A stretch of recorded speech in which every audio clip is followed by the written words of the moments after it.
Hello students, ਅੱਜ ਦਾ ਜਿਹੜਾ topic ਹੈਗਾ ਤੁਹਾਡੇ ਪਾਸ ਕੰਟੀਨਿਊਟੀ ਹੈ। ਲਿਮਟ ਅਸੀਂ 11th ਕਲਾਸ ਵਿੱਚ ਪੜ੍ਹੀ ਸੀਗੀ। 2 ਲੈਕਚਰ ਕੰਟੀਨਿਊਟੀ ਤੇ ਲਗਾਵਾਂਗੇ ਤਾਂ ਜੋ ਐਪਲੀਕੇਸ਼ਨ ਆਫ ਡੈਰੀਵੇਟਿਵ ਸਾਨੂੰ ਅੱਛੀ ਤਰ੍ਹਾਂ ਸਮਝ ਆ ਜਾਵੇ। ਠੀਕ ਹੈ ਜੀ ਤੁਹਾਡੇ ਕੋਲ। ਤੇ ਇਸ ਕਰਕੇ ਸਟਾਰਟਿੰਗ ਵਿੱਚ ਆਪਾਂ ਮੈਟ੍ਰਿਸਿਸ ਡਿਟਰਮੀਨੈਂਟਸ ਪਹਿਲਾਂ ਸਟਾਰਟ ਨਹੀਂ ਕੀਤਾ। ਉਹਦਾ ਕਾਰਨ ਸੀ ਕਿ ਜੇ ਸਿਲੇਬਸ 'ਚੋਂ ਕੁਝ ਕੱਟ ਵੱਢ ਹੁੰਦੀ ਹੈ ਤਾਂ ਪਹਿਲੇ ਚੈਪਟਰਾਂ ਦੇ ਜਾਣ ਦੀ ਸੰਭਾਵਨਾ ਜਾਂ ਵੇਟੇਜ ਘਟਣ ਦੀ ਸੰਭਾਵਨਾ ਜ਼ਿਆਦਾ, ਜਿਹੜੇ ਈਜ਼ੀ ਹੁੰਦੇ ਆ। ਠੀਕ ਹੈ ਜੀ। ਸੋ ਇਹਨਾਂ 2 ਲੈਕਚਰਸ ਤੁਹਾਨੂੰ ਜਿਹੜਾ ਹੈਗਾ ਤੁਹਾਡੇ ਕੋਲ ਬਿਲਕੁਲ ਠੀਕ ਠਾਕ ਢੰਗ ਨਾਲ ਕੰਟੀਨਿਊਟੀ ਬਾਰੇ ਪਤਾ ਲੱਗ ਜੂਗਾ। ਬਟ ਦਿੱਕਤ ਕਿੱਥੇ ਹੈ? ਦਿੱਕਤ ਇਹ ਹੈ ਤੁਹਾਡੇ ਕੋਲ ਬਈ ਜੇ ਪਿਛਲੀ ਕਲਾਸ ਦੀ ਲਿਮਟ ਨਹੀਂ ਆਉਂਦੀ ਫਿਰ ਡੈਫੀਨੇਟਲੀ ਪ੍ਰੋਬਲਮ ਹੋ ਜਾਏਗੀ। ਠੀਕ ਹੈ ਜੀ। ਸੋ ਜੇ ਪਿਛਲੀ ਕਲਾਸ 'ਚ ਤੁਸੀਂ ਪੜ੍ਹਿਆ ਹੈ, ਅਗਰ ਤੁਹਾਡੇ ਕੋਲ limit x approaches to a positive fx is equal to limit x approaches to a negative fx ਹੋ ਜੇ ਤਾਂ ਤੁਸੀਂ ਕਹਿੰਦੇ ਸੀ ਲਿਮਟ ਐਗਜ਼ਿਸਟ ਕਰਦੀ ਆ। ਤੇ ਜੇ ਤੁਸੀਂ ਖਿਆਲ ਹੋਵੇ ਤੁਹਾਡੇ ਕੋਲ ਪਿਛਲੀ ਕਲਾਸ ਦਾ ਤੁਹਾਨੂੰ, ਤਾਂ ਉੱਥੇ ਨਾ ਕਦੇ ਔਨ ਡਿਸਕਸ ਨਹੀਂ ਕਰੀਦਾ ਸੀ। ਫੋਰ ਐਗਜ਼ਾਮਪਲ ਆਪਾਂ ਆਹ ਐਗਜ਼ਾਮਪਲ ਲਈ, ਠੀਕ ਹੈ ਜੀ, ਇਸ ਐਗਜ਼ਾਮਪਲ ਨੂੰ ਧਿਆਨ ਨਾਲ ਦੇਖੋ। ਅਗਰ ਆਪਾਂ ਆਹ ਐਗਜ਼ਾਮਪਲ ਲਈ ਡੈਫੀਨੇਟਲੀ ਇਹਨੂੰ ਡਿਫਾਈਨ ਰੱਖਣਾ ਹੈ ਤਾਂ ਤੁਹਾਨੂੰ ਇਹਦੀ ਡੋਮੇਨ ਕੀ ਹੋਊਗੀ? ਇਹ 0 ਨਹੀਂ ਹੋਣੀ ਚਾਹੀਦੀ, ਇਹਦਾ ਮਤਲਬ x1 ਨਹੀਂ ਹੋਣਾ ਚਾਹੀਦਾ। x1 ਤੇ ਤਾਂ ਇਹ ਬਣ ਜੂਗੀ ਇਨਫਿਨਿਟੀ। ਠੀਕ ਹੈ ਜੀ। ਪਰ ਜੇ ਤੁਸੀਂ ਇਹਦੀ ਲਿਮਟ ਨਿਕਾਲਣੀ ਸੀ ਤੁਸੀਂ ਕੀ ਕਰਦੇ ਸੀਗੇ? x ਅਪਰੋਚਿਸ ਟੂ 1, ਠੀਕ ਹੈ, ਤਾਂ x-1 x+1 ਤੁਸੀਂ ਫੈਕਟੋਰਾਈਜ਼ ਕਰ ਲਿਆ। x-1 ਇਹਨੂੰ ਕੈਂਸਲ ਹੋਤਾ, x ਅਪਰੋਚਿਸ ਟੂ 1। ਠੀਕ ਹੈ। ਸੋ ਇਹ ਕੀ ਬਣ ਗਿਆ? Limit x approaches to 1 x+1 ਔਰ 1 ਇੱਥੇ ਫਿਲ ਕਰ ਦੋਗੇ 2 ਆ ਜਾਏਗਾ। 11th ਕਲਾਸ ਦਾ ਜਿਹੜਾ ਫਾਰਮੂਲਾ ਹੈਗਾ ਆਪਣਾ। ਠੀਕ ਹੈ ਜੀ। ਇਹ ਤੁਸੀਂ 11 'ਚ ਪੜ੍ਹਿਆ। ਔਰ ਜਦੋਂ ਤੁਸੀਂ 11 'ਚ ਲਿਮਟ ਭਰਦੇ ਸੀਗੇ ਤਾਂ ਲਿਮਟ ਔਨ ਦਾ ਪੁਆਇੰਟ ਇਮੈਟੀਰੀਅਲ ਸੀਗੀ। ਤਾਂ x ਇਕੁਅਲ, ਦੇਖੋ ਲਿਮਟ x ਅਪਰੋਚਿਸ ਟੂ 1 ਹੈ ਬਟ x ਇਕੁਅਲ ਟੂ 1 ਤੇ ਕੁਛ ਨਹੀਂ ਡਿਸਕਸ ਕੀਤਾ ਜਾਂਦਾ ਸੀਗਾ। ਔਰ ਜੇ ਇਸ ਕੁਐਸਚਨ ਨੂੰ ਦੇਖੋ x ਇਕੁਅਲ ਟੂ 1 ਤੇ ਡਿਫਾਈਨ ਨਹੀਂ ਹੈਗਾ। x ਇਕੁਅਲ ਟੂ 1 ਪਰ ਹੋਗੇ ਨਾ, ਤਾਂ x ਦੀ ਵੈਲਿਊ ਅਗਰ 1 ਆ ਜਾਏਗੀ, ਅਗਰ ਮੈਂ x ਇਕੁਅਲ ਟੂ 1 ਲਵਾਂ ਤਾਂ ਫਿਰ ਇਹ 0/0 ਬਣ ਜਾਏਗਾ। 0/0 ਇਨਡਿਟਰਮੀਨੈਂਟ ਫਾਰਮ ਹੈਗੀ ਹੈ ਤੁਹਾਡੇ ਕੋਲ। ਠੀਕ ਹੋ ਗਿਆ ਜੀ।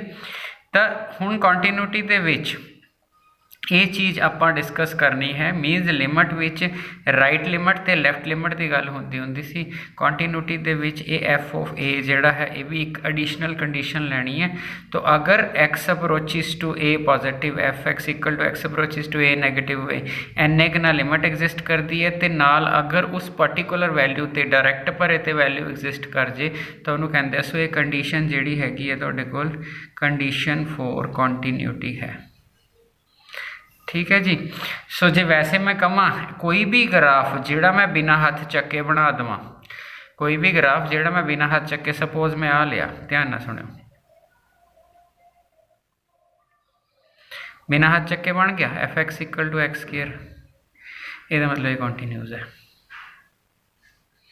ਠੀਕ ਹੈ। ਜੇ ਤੁਸੀਂ ਗ੍ਰਾਫਿਕਲ ਡੈਫੀਨੇਸ਼ਨ ਲੈਣੀ ਹੋਵੇ ਕੰਟੀਨਿਊਟੀ ਦੀ, ਕਿਉਂਕਿ ਸਾਨੂੰ ਇੱਕ ਬੇਸਿਕ ਆਈਡੀਆ ਚਾਹੀਦਾ, ਹੋਰ ਬਹੁਤਾ ਲੰਬਾ ਚੌੜਾ ਚੱਕਰ ਹੈ ਨਹੀਂ। ਜੇ ਗ੍ਰਾਫਿਕਲੀ ਲੈਣਾ ਹੋਵੇ ਤੁਹਾਡੇ ਕੋਲ, ਸੋ ਅਗਰ ਤੁਸੀਂ ਕਿਸੇ ਫੰਕਸ਼ਨ ਦਾ ਗ੍ਰਾਫ ਬਿਨਾਂ ਹੱਥ ਚੁੱਕੇ ਬਣਾ ਲਓ, ਠੀਕ ਹੈ ਜੀ, ਬਿਨਾਂ ਹੱਥ ਚੁੱਕੇ ਬਣਾ ਲਓ, ਇਟ ਮੀਨਸ ਉਹ ਫੰਕਸ਼ਨ ਕੰਟੀਨਿਊਸ ਹੈ। ਠੀਕ ਹੈ ਜੀ। ਜੇ ਤੁਹਾਨੂੰ ਹੱਥ ਚੁੱਕਣਾ ਪੈ ਜਾਵੇ ਗ੍ਰਾਫ ਡਰਾ ਕਰਨ ਲਈ, ਠੀਕ ਹੈ ਜੀ, ਉਸ ਕੇਸ ਦੇ ਵਿੱਚ ਉਹ ਡਿਸਕੰਟੀਨਿਊਸ ਹੋ ਜਾਏਗਾ। ਠੀਕ ਹੈ ਜੀ। ਹੁਣ ਅਗਰ ਇਸ ਕੁਐਸਚਨ ਦੀ ਗੱਲ ਕਰੀਏ, ਇਸ ਵਿੱਚ ਲਿਮਟ ਤਾਂ ਐਗਜ਼ਿਸਟ ਕਰ ਜਾਏਗੀ, ਠੀਕ ਹੈ, ਬਟ ਜੇ x ਇਕੁਅਲ ਟੂ 1 ਹੈ ਜਿਹੜਾ ਤੁਹਾਡੇ ਕੋਲ 0/0 ਇਨਡਿਟਰਮੀਨੈਂਟ ਫਾਰਮ ਦਿੰਦਾ ਹੈਗਾ। ਇਹਦਾ ਮਤਲਬ ਇੱਥੇ x1 ਲੈ ਹੀ ਨਹੀਂ ਸਕਦੇ, 1 ਲਏ ਤੇ ਤਾਂ ਕੁਐਸਚਨ ਜਾ ਰਿਹਾ। ਇਹਦਾ ਮਤਲਬ ਇਹ ਕੁਐਸਚਨ ਜਿਹੜਾ ਹੈਗਾ ਤੁਹਾਡਾ ਕੰਟੀਨਿਊਸ ਨਹੀਂ ਹੋ ਸਕਦਾ। ਤੁਹਾਡੇ ਕੋਲ ਇਹ 'ਚ ਡਿਸਕੰਟੀਨਿਊਟੀ ਹੈ ਕਿਹਦੇ ਉੱਤੇ? ਐਟ x ਇਕੁਅਲ ਟੂ 1 ਦੇ ਉੱਤੇ। ठीक हो गया जी। सो सिंपल डेफिनेशन आगे आगे प्रॉपर्टी डिस्कस करते जाएंगे। अगर limit x approaches to a fx is equal to limit x approaches to a negative, ये दोनों लिमिट की एग्जिस्टेंस ली होंगी हैं। एक्सट्रा पॉइंट की हो गया? कंटिन्यूटी ली हो गया। अगर ग्राफ बिना हाथ चक्के ड्रा कर सकते हो तो कंटिन्यूटी एग्जिस्ट करेगी। ठीक है जी। एग्जाम्पल्स आप ऐड करते हैं। हुण वही क्वेश्चन रीडिफाइन कर लिया, रीडिफाइन कर लिया भी for x not equal to 1 answer है। नॉट इक्वल टू 1 का मतलब लैफ्ट राइट लिमिट है इतने लैनी, x इक्वल टू 1 आए, इतने क्या x1 नहीं हो सकता, इतने क्या 1 तो आंसर 2 है। तो हूँ तुसी की करना है, तुसी पहला लिमिट ली x approaches to 1 positive fx। हुण जो तुसी 1 पॉजिटिव लोगे x approaches to 1 positive fx, so इतने x² x 1 पॉजिटिव का मतलब है 1 तो थोड़ी जी ज़्यादा है। तुसी की करते सी पिछली class, put x equal to 1 plus h, ठीक है, such that h approaches to 0 as x approaches to 1। ठीक है जी। जे x1 ਨੂੰ ਅਪਰੋਚ ਕਰਦਾ ਹੈਗਾ ਤੁਹਾਡੇ ਪਾਸ ਮਤਲਬ h approaches to 0 as x approaches to 1, ਇਹ ਵਾਲੀ ਚੀਜ਼ ਜਿਹੜੀ ਹੈਗੀ ਆਪਾਂ ਤੁਸੀਂ ਡਾਇਰੈਕਟਲੀ ਵੀ ਕਰ ਸਕਦੇ ਹੋ, ਕੋਈ ਦਿੱਕਤ ਨਹੀਂ ਗੀ ਤੁਹਾਡੇ ਕੋਲ। ਠੀਕ ਹੈ, ਤਾਂ ਇਹਦਾ ਮਤਲਬ ਕੀ ਹੋਇਆ ਤੁਹਾਡੇ ਕੋਲ, ਇਹਦਾ ਮਤਲਬ ਹੋਇਆ ਤੁਸੀਂ ਉਰੇ ਲਿਖੀ ਲਿਮਟ h ਅਪਰੋਚਿਸ ਟੂ 0 ਆ ਜਾਏਗਾ, h0 ਜਦੋਂ x1 ਨੂੰ ਅਪਰੋਚ ਕਰਦਾ, ਤਾਂ ਇੱਥੇ ਆ ਜਾਏਗਾ ਤੁਹਾਡੇ ਪਾਸ 1 + h ਇਹਦਾ ਸਕੇਅਰ -1 नीचे आ गया 1 + h -1। ठीक हो गया जी। उत्ते तुसी लिमिट खोलती 1 + h का स्केयर + 2h - 1 नीचे h limit h approaches to 0, एक h कॉमन कढ़ दो,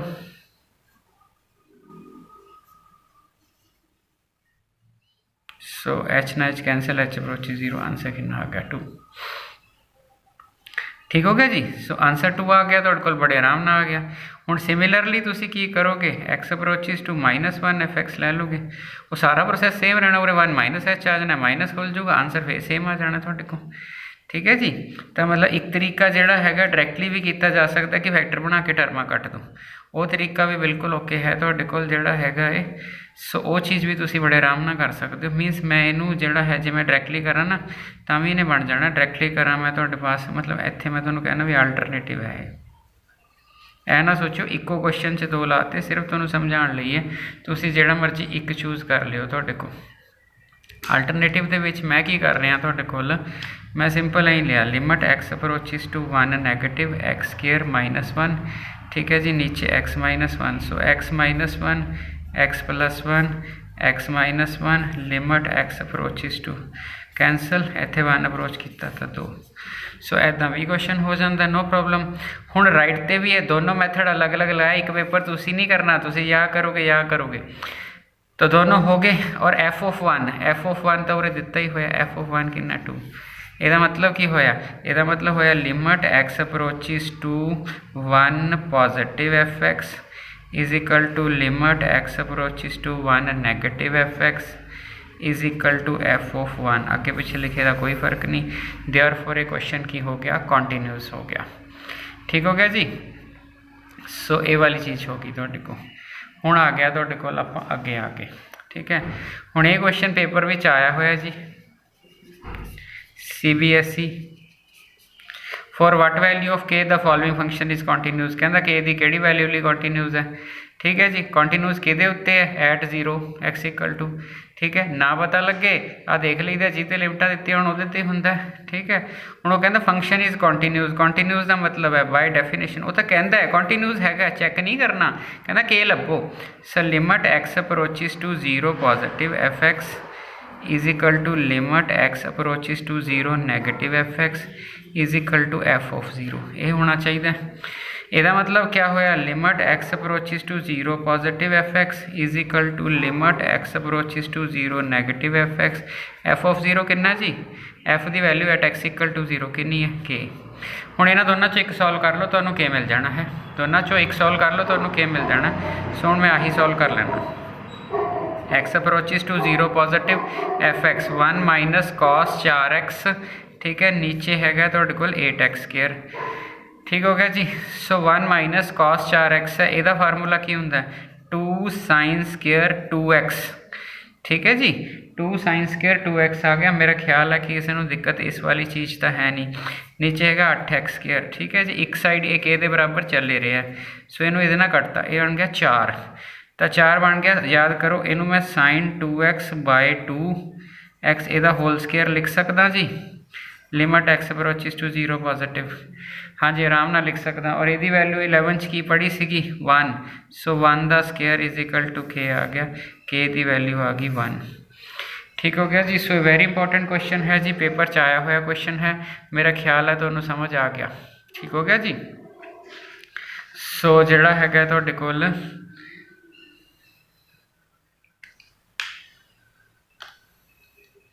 हुण आ गया अगला क्वेश्चन। ठीक है, हुण वो क्लासीफिकेशन आ गई जी, क्लासीफिकेशन आ गई कि डिसकॉन्टीन्यूटी। हुण अगर फंक्शन तुहाडा कॉन्टीन्यूस नहीं है तो उन्होंने कहने आपां डिसकॉन्टीन्यूस, जिहड़ा फंक्शन कॉन्टीन्यूस नहीं है उस फंक्शन का नाम हुंदा जी डिसकॉन्टीन्यूस फंक्शन। ठीक है जी, तो आपां डिसकॉन्टीन्यूटी डिस्कस करनी है किदां दी हुंदी है। ठीक है जी, मैं इंग्लिश कोई नहीं लिखी हैगी, ना ही पेपर च इंग्लिश की ज़रूरत है, बट सिर्फ मैथ पता होना चाहिए। सो पहली जिहड़ी कैटेगरी है वो है रिमूवेबल डिसकॉन्टीन्यूटी। हर तरह की कॉन्टीन्यूटी की डेफिनेशन पता हो, एक एग्जाम्पल पता हो, जे राइट लिमिट ते लैफ्ट लिमिट तो बराबर हो, लिमिट एग्जिस्ट करे पर वैल्यू बराबर ना हो, वैल्यू बराबर ना हो, उस टाइम रिमूवेबल डिसकॉन्टीन्यूटी होंगी है, मतलब उस क्वेश्चन को ठीक करके लिखा जा सकता है। सो मान लो इस क्वेश्चन की गल करिए आप, इत्थे आप limit x approaches to 1 positive f x लिया, ठीक है जी। हुण मैं डायरैक्ट कर देना, तो ही मैं यही एग्जाम्पल हर क्वेश्चन च लई है। इत्थे 1 पॉजिटिव, इनू एक्स माइनस 1 कर लिया, इनू एक्स प्लस 1 कर लिया, डिवाइडेड बाय तुहाडे कोल एक्स माइनस 1 कर लिया। सो कैंसल करके थोड़ा आंसर की आ गया 1, उरे जाऊगा 1 + 1 2 आ गया, ठीक है। तो यदा मतलब मेरा limit x approaches to 1 positive f x, ये भी मेरा 2 आ गया। नैगेटिव में पहली एग्जाम्पल डिस्कस किया, सो नैगेटिव करोगे तो भी मेरा आंसर 2 आएगा, बट एफ ऑफ 1 मेरा 4 है। सो यदा मतलब दो वैल्यूज़ मेरिया बराबर आ गई, बट एफ ऑफ 1 मेरा 4 हैगा। तो यदा मतलब इस तरह की डिसकॉन्टीन्यूटी रिमूवेबल डिसकॉन्टीन्यूटी होंगी है। तो जे वो थोनों पूछे कि क्या तुसी इस रिमूवेबल है, तुसी रिमूव किवें करोगे, तो तुसी रिमूव करने लिए सिर्फ एक चीज़ लिखनी है, redefine question, redefine function. So function redefine होगा, रीडिफाइन किवें करोगे जी फंक्शन। सो ध्यान ना समझना, x² - 1 नीचे x - 1 x not equal to 1, ठीक है जी। हुण सिर्फ थोनों 4 प्रॉब्लम करता सी, जे 4 की थां ते 2 हो जाए तो थोड़ा कम बनता है, इसनों कहते रीडिफाइन करना। सो एक एग्जाम्पल है तुहानूं पता होवे रिमूवेबल डिसकॉन्टीन्यूटी किसनों कहते हैं। सो बड़ा ईजी क्वेश्चन है जी तुहाडे को, ठीक है। आ हटा के दोबारा रीडिफाइन कर दी, इसनों कहते रिमूवेबल डिसकॉन्टीन्यूटी, ठीक हो गया जी। सो रिमूवेबल डिसकॉन्टीन्यूटी की डेफिनेशन, लैफ्ट बराबर है राइट दे, पर बराबर आपस में एफ ऑफ ए नहीं बराबर हैगा। सो एफ ऑफ ए साडा कितना आ रहा है, इत्थे तो कहता 4 है, साडा तो आ रहना चाहिए असी 2, तो रिमूव करके असी 2 लिख दिता, ठीक हो गया जी। सो हुण आ गया डिसकॉन्टीन्यूटी ऑफ फर्स्ट काइंड, है ना। पहली रिमूवेबल है, दूसरी डिसकॉन्टीन्यूटी ऑफ फर्स्ट काइंड है, ठीक है जी। तो जो फर्स्ट काइंड है वो कहता लिमिट ही नहीं एग्जिस्ट करती, राइट हैंड तो लैफ्ट हैंड च फर्क पै जाता है, राइट तो लैफ्ट च फर्क पै जाता है। किद्दां फर्क पै जाता है, आप देखिए जी। मैं लिमिट लिया x approaches to 4 positive f x, 4 positive होंगे 4 तो वड्डा, यदा मतलब फंक्शन आ लेना पऊगा। ख्याल रखना इस चीज़ का, 4 पॉजिटिव का मतलब है 4 तो वड्डा, 4 की राइट। मैं मान के चलदा 11 च आपां ने सारा कुछ किया होया, जे किया होया तो 4 के सज्जे हथ लवांगे, तो मतलब तुहाडे पास x approaches to 4 positive f x कौन है एक्स + 4, सीधा इसकी जगह तो 4 चले जाना। जो 4 + एच भी भरोगे, एच अप्रोचिज टू 0, तो भी 8 बनना है। सो ये 8 बन गया। Limit x approaches to 4 negative f x, 4 negative का मतलब होंगे छोटा, ठीक है। तो 4 नेगेटिव की वैल्यू लई आपां तुहाडे कोल, so limit x approaches to 4 negative, उस टाइम 2। सो 4 नेगेटिव मैंने 4 नेगेटिव नहीं, 4 दी लैफ्ट, तो इत्थे 4 ही जाएगा। सो इसका आंसर की आ जाएगा 4 + 2 6। सो वैल्यूज टैली नहीं की, ऑन की तो जरूरत है ही नहीं, इसका मतलब लिमिट ही नहीं एग्जिस्ट करती। सो अगर 4 positive f x a same नहीं है limit x approaches to 4 negative f x. So इस तरह की चीज़ को कहते हैं discontinuity of first kind. So first kind की जी डिसकॉन्टीन्यूटी है तुहाडी ए बन गई। और तुसी क्वेश्चन चैक कर लो जी, कोई रोले वाली गलबात है नहीं, ध्यान नाल देख लो तुहाडे कोल, ठीक है जी। रिमूवेबल डिसकॉन्टीन्यूटी भी होगी जी, डिसकॉन्टीन्यूटी ऑफ फर्स्ट काइंड भी होगी। भाई वैल्यू ही नहीं बराबर आई, राइट और लैफ्ट जिथे अपना इन्वॉल्व सीगा वो वैल्यू टैली ही नहीं की, ठीक है जी। तीसरी तो चलिए जी, discontinuity of second kind. Discontinuity of second kind, at least one of these values infinite और नॉन एग्जिस्टेंट, या दो एटलीस्ट का मतलब घट्टो घट्ट एक, या घट्टो घट्ट एक या दो ही ना एग्जिस्ट करन, ठीक है जी। हुण मान लो मैं लिमिट ले ली x approaches to 0 positive f x, at 0 देखना मैं, ठीक है जी। फंक्शन है एक्स अप्रोचिज टू 0 ते। तो अगर आप आ चीज़ लीए तुहाडे कोल, ठीक है, तो अगर मैं इत्थे लेना वा तुहाडे कोल, देखो मैं ग्राफ तो बनाना वा तुहाडे कोल, सपोज तुसी याद करो भी 11th class which y = 1/x तुहाडा रेसिप्रोकल फंक्शन सीगा।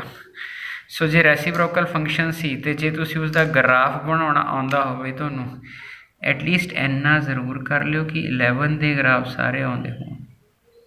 आपां नहीं कह रहे जई दे, आपां नहीं कह रहे कुछ, बट 11 के ग्राफ आउंदे। सो ये गल आ रेसिप्रोकल फंक्शन का ग्राफ है।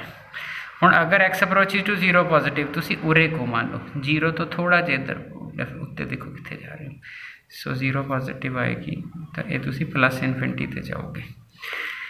ਬੱਚਾ ਪਤਾ ਕੀ ਕਰਦਾ, ਬੱਚਾ ਕਹਿੰਦਾ 1/0 ਡਜ਼ ਨੋਟ ਐਗਜ਼ਿਸਟ, ਮੇਲਾ ਮੁੱਕ ਗਿਆ। ਪਰ ਮੇਲਾ ਐਵੇਂ ਨਹੀਂ ਮੁੱਕਦਾ ਮੈਥ ਵਿੱਚ। ਜੇ ਤੁਸੀਂ limit x approaches to 0 negative fx ਲਓਗੇ ਨਾ, ਸੋ 1/0 ਨੈਗੇਟਿਵ, ਠੀਕ ਹੈ, x ਅਪਰੋਚਿਸ ਟੂ 0 ਨੈਗੇਟਿव,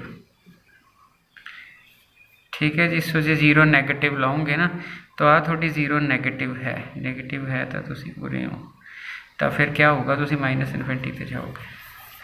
सो उन्हें कहा सी एटलीस्ट एक वैल्यू थोड़ी डज नॉट एग्जिस्ट करती हो, इत्थे दोनों वैल्यू ही तुहाडे कोल जिहड़ियां हैगियां इनफाइनाइट बन गई। सो डिसकॉन्टीन्यूटी सैकेंड काइंड की है, तो +2 च आपां आही डिस्कस करते हैं, या रिमूवेबल डिसकॉन्टीन्यूटी या फस्ट काइंड की या सैकेंड काइंड की। भी ਅਸੀਂ ਤੁਹਾਨੂੰ ज़्यादा ऑप्शन बना के लिखिया होणगियां उन्होंने, ठीक है। बट साडा इन्ने क नाल कम सरदा हैगा, ठीक हो गया जी। तो सानू डिसकॉन्टीन्यूटी पता लग गया, कॉन्टीन्यूटी पता लग गया। मतलब बेसिकली लिमिट ते कॉन्टीन्यूटी च की फ़र्क है, लिमिट विच जिहड़ी x अप्रोचिस टू a हुंदी है उस a दी वैल्यू इमैटीरियल हुंदी है, एट a नहीं डिस्कस करना हुंदा at x equal to a, but continuity च वो at x equal to a देखना जरूरी हुंदा है। तो 3 तरह दी डिसकॉन्टीन्यूटियां हो गई जी। हुण अपन क्वेश्चन आ गया, examine the discontinuity of the function. इस फंक्शन की आप डिसकॉन्टीन्यूटी एग्जामिन करिए, ठीक हो गया जी। सो जे इस फंक्शन की डिसकॉन्टीन्यूटी एग्जामिन करनी है आपने, तो इस केस में आपने की करना है, तुहाडे कोल वो चीज़ देखो तुहाडे कोल, ठीक है। मीनस एट देखो वैसे तो दिता हुआ है, जे ना दिता हो तो इत्थों देख लीदा होंदा, जिहड़ियां आ लिमिटां हुंदियां ने ना तो इत्थे ही हुंदा है तुहाडे कोल, ठीक है।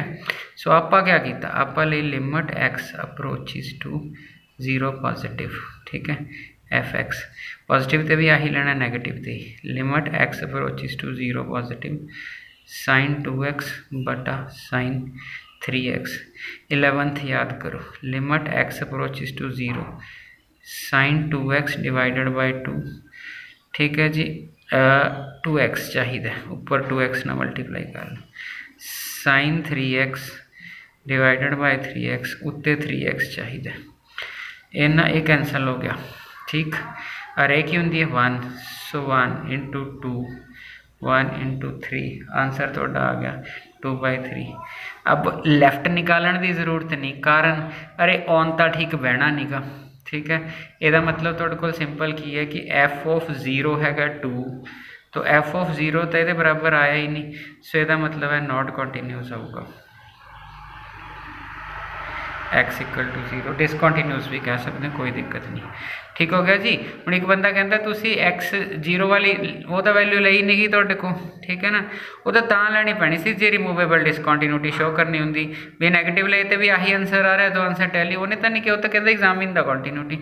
एग्जामिन द कॉन्टीन्यूटी मैं सिर्फ कॉन्टीन्यूटी दसनी और कॉन्टीन्यूटी मेरी दसी गई, ठीक हो गया जी। सो ये वाला क्वेश्चन तुहाडा हो गया, ठीक है। तो लास्ट में तुहानूं पता ही है, तुहाडे पास तुहानूं समझ आ गया होएगा, ठीक है जी। Thank you.